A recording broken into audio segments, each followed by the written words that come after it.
Donc moi je suis de Saint-Malo et donc voilà, je suis bercé par la mer comme tous les Malouins je pense. Ça fait 6 ans que je suis à mon compte donc en photographie et forcément la mer prend une bonne partie de mon travail.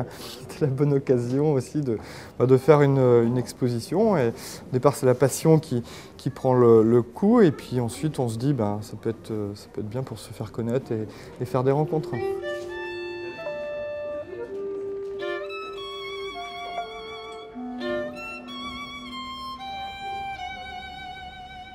Quand on regarde l'exposition, voilà, le but en fait c'était de faire un contraste entre un fond blanc et puis donc d'avoir une chemise noire.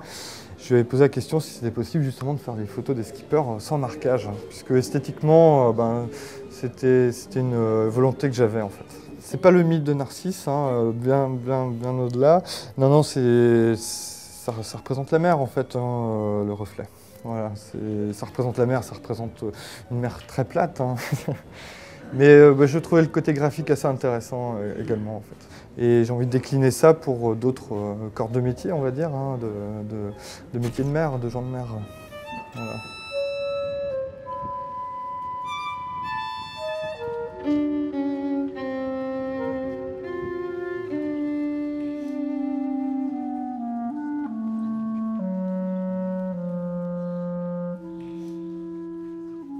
Dans le cadre des 30 ans de la Route du Rhum, l'organisateur Pendwick a souhaité produire une exposition retraçant l'historique complet de cette mythique transat depuis ses origines 78 jusqu'à l'édition de cette année 2010. Et donc ils m'ont confié la réalisation de cette exposition dans le cadre de la Chapelle Saint-Sauveur à Saint-Malo.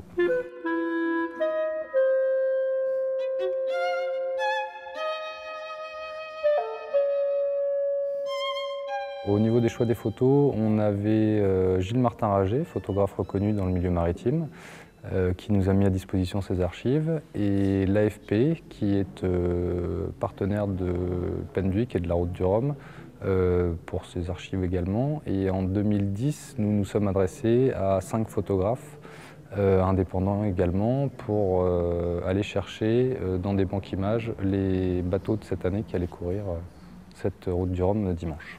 Ça permet au public de resituer la course telle qu'elle était à l'origine, de revoir l'évolution des bateaux depuis 1978 où c'était pas de l'amateurisme mais il y a vraiment une évolution technologique sur les bateaux.